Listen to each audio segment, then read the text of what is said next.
Hi guys, and welcome back to my channel. With the new year approaching, I know everyone is setting their new year resolutions/goals.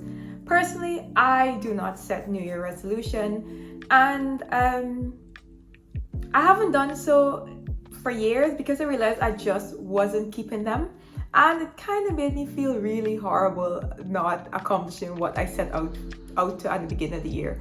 So I did away with the system. The mistake I made, I did not replace it with a different system. This year is going to be different because I'm going to be doing 3 monthly goals, and I will let you know how that go. Here is a little breakdown of what my goals will look like, and I'm also setting deadlines when I plan to achieve them, and we'll see how I do in 3 months time if I think this is an effective system. You should note I am not an organized person, so when I tell you this is a challenge for me, we're talking Mount Everest, okay? I'm more of a procrastinator. I love the adrenaline rush. I wait for the last minute, and then, I'm up 2 nights before the assignment is due, and that's when I've started. And I'm getting a bit tired of that. I really want to make a change. I want to reach my maximum productivity, and I think that only comes with being organized, and in that way I'll be more productive. Anyways, given this shift in mindset, I did a poll on my Instagram, and I was asking people like how many of them achieved their previous New Year resolution. And 70% said they did not, as you can see in this image here. And I just thought that was, I honestly was not surprised by the number, because I know the majority of people just don't achieve their New Year resolution. For the 30% that said they did, I messaged them individually, and I had a little chat like, hi, can you give me some pointers? What did you do to smash your goals, and so on. And from asking them, I also did some reading on the internet, and I came up with 5 ways in which you can smash your New Year resolutions or your New Year goals. And I hope you find this video helpful. So let's get into it. Okay, so the number 1 reason that you're not smashing your goals is because they are not specific enough. A lot of us, when we make New Year resolution, we make very generalized statements. I want to lose weight. I want a new job. I want to save money, but that's not specific enough. If your goal is to lose weight, for example, the goal you should set is, I want to lose 10 pounds by a certain date. In that way, we're not just trying to lose any weight. We have a specific target in which we're working towards. Also, you should dig a little deeper in how you're going to then achieve this goal. So point 1 is going to be, I want to lose 10 pounds. And then point 1A is going to be, I'm going to exercise for 30 minutes twice a week. Very specific. Very specific. It's not I'm going to exercise. No, I'm going to exercise. How long? How many times? And you can even go further. I'm going to do 2 30-minute sessions of cardio twice a week. I'm going to do one, I'm just pulling arbitrary numbers out my head. 1 30-minute session of weightlifting once a week. So I have now 3 sessions I'm doing. I'm going to change my diet. I will drink more water, or I will cut out fizzy drink. When it comes to using negative, I won't do this. The advice is generally to stay away from the negative, because our mind is not good at analyzing the don't. It's like if I tell you don't think of a pink elephant standing on a hat. Your mind think of a pink elephant standing on a hat. Some people do, and because of that, the theory is we don't hear don'ts. So instead, you should say, I will drink water, or the only liquid I will drink will be water, or I will drink plain tea. So you want to avoid don'ts, or instead of saying I won't use sugar and so on. So that's the idea when you're setting those goals. Another point, and I'm using my laptop, you guys know that I've gotten into the habit of loving to have something to reference. It just makes sure that I've hit all the main points for you. The next one is differentiate between short, medium, and long time goals. Not every goal is going to be achievable in a short time frame, and so that you don't feel defeated by having unrealistic expectations, it's very important that you characterize your goals. Is it a short term, medium term, or long term? For short term, I'm going to be doing 3 monthly. For medium term, I'm going to be doing a year to 2.5 years, and for long term, I'm going to do 5 years. And hopefully, I'm going to do all 3 categories for the new year. Number 2, there's no timeline or accountability. Deadlines are a way of applying pressure, and again, it speaks to the specifics. Why am I trying that word? It speaks to making the it speaks to the specificity of your goal. So going back to the first example where you said I want to lose 10 pounds. You want to lose 10 pounds by, and you put a date in. So let's say you want to lose 10 pounds by 2 months. And again, when you're choosing the time frame in which you're going to accomplish your goal, it must be realistic. Saying I want to lose 10 pounds in a week, I would say that's not realistic if you are doing methods that you're going to preserve going forward. And then remember, anytime you're making goals, you want to change your habits and you want to choose methods that you're going to sustain.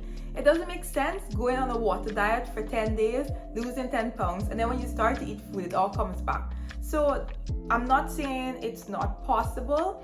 I'm saying in the long run, it might not be the best method, might not be achievable when you think about longevity of the goal. So again, your goals must be specific, meaning a direct aim, and within a time frame, because that's going to give you the pressure, especially if you like pressure, to keep you on track. A very important one. So this is not an original idea. As I said, I did reach out to some people just to find out what they did to keep themselves motivated.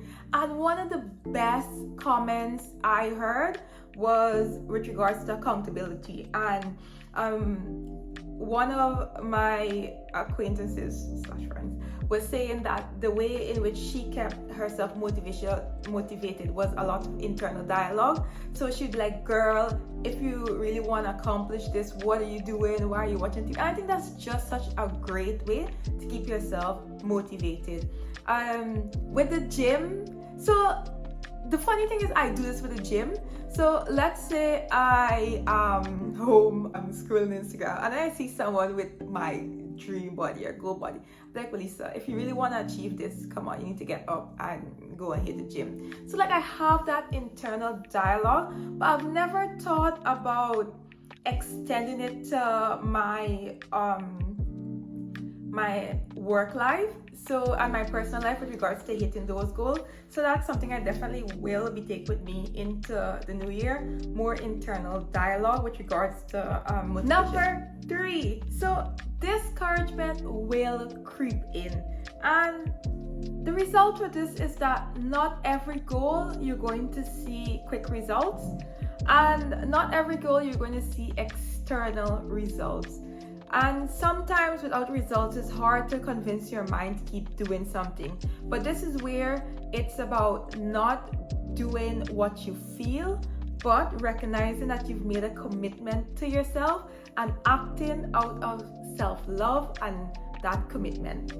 And I think one thing that helps to prevent this discouragement is that, again, going back to number 2, make your goals realistic with regards to what you want to achieve and the time frame you want to achieve it in.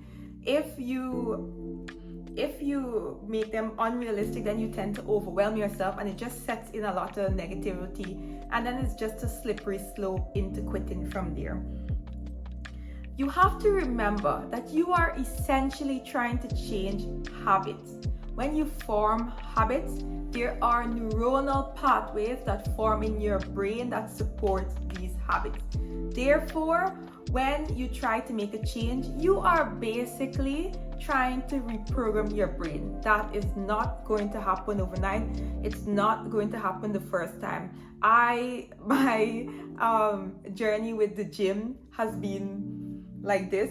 Sometimes I'm really happy with the results, and other times I'm like, come on, what's going on? It's not a straight path, and it's just a matter of again going back to that internal dialogue that you're going to have with yourself to keep you motivated and keep you pushing towards your goal.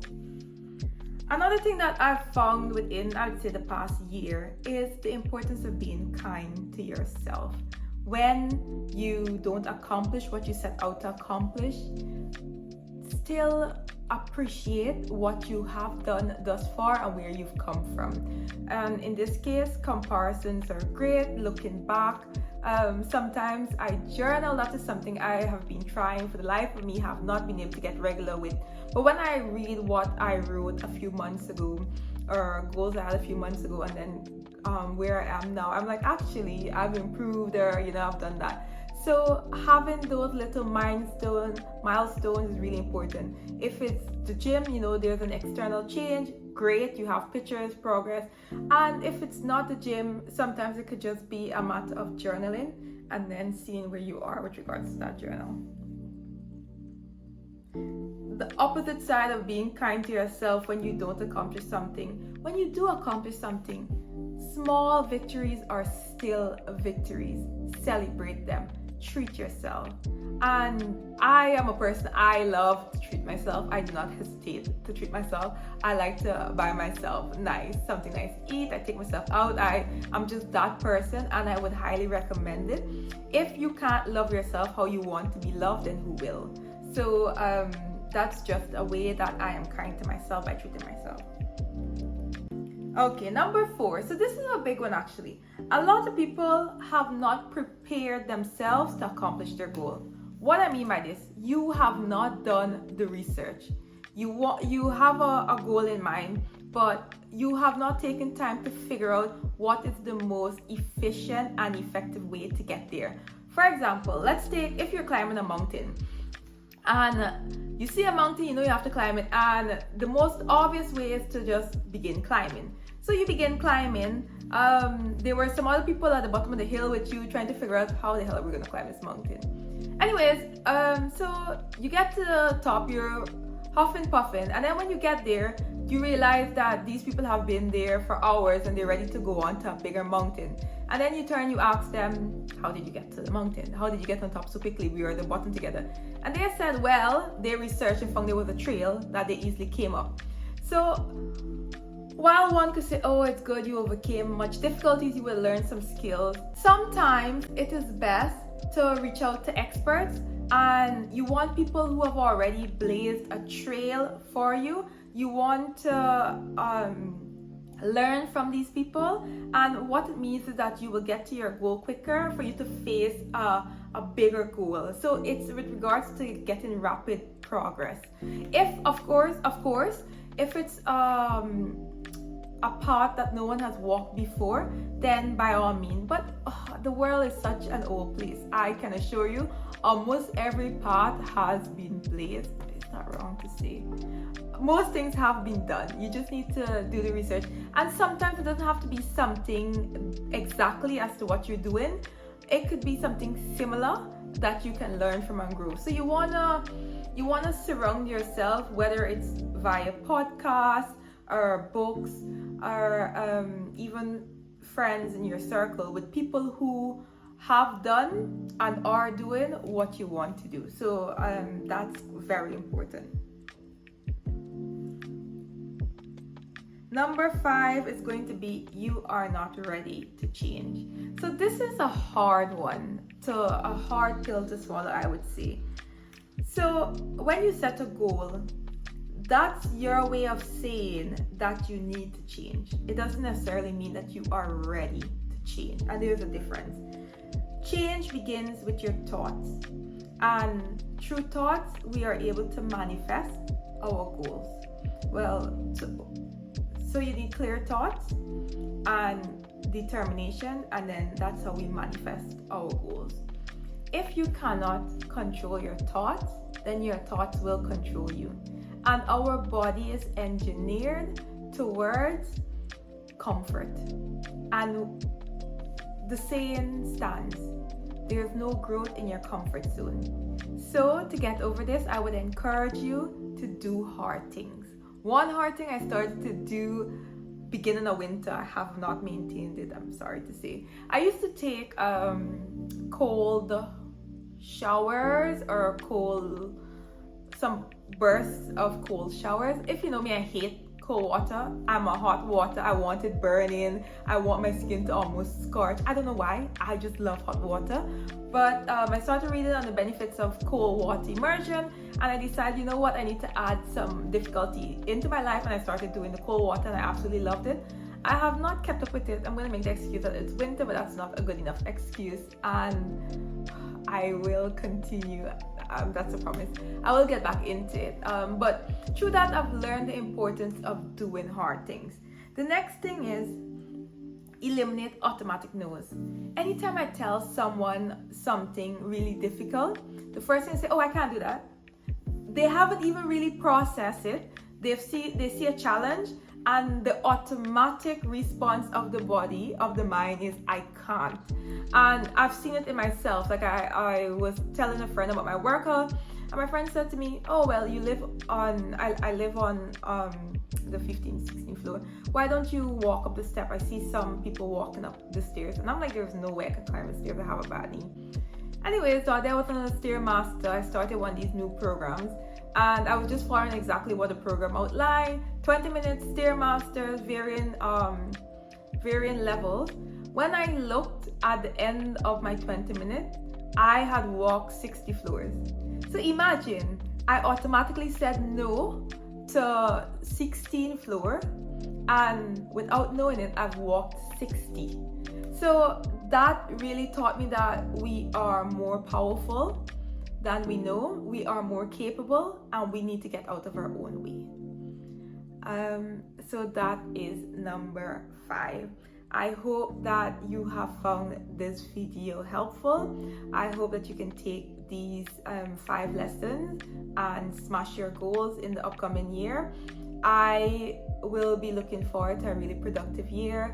I am getting better with regards to documenting what I'm doing, documenting my progress, and I can't wait to share more of that.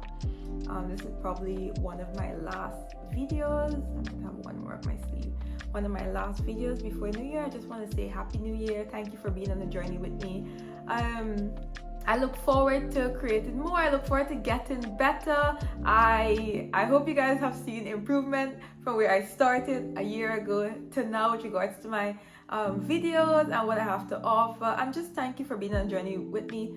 As I love to say, I love hearing from you guys, and I do this not for me, but I want to share what I learned so that other people don't have to take the long road. So with that said, thank you for being a part of my journey, and I look forward to more together, and have a happy new year.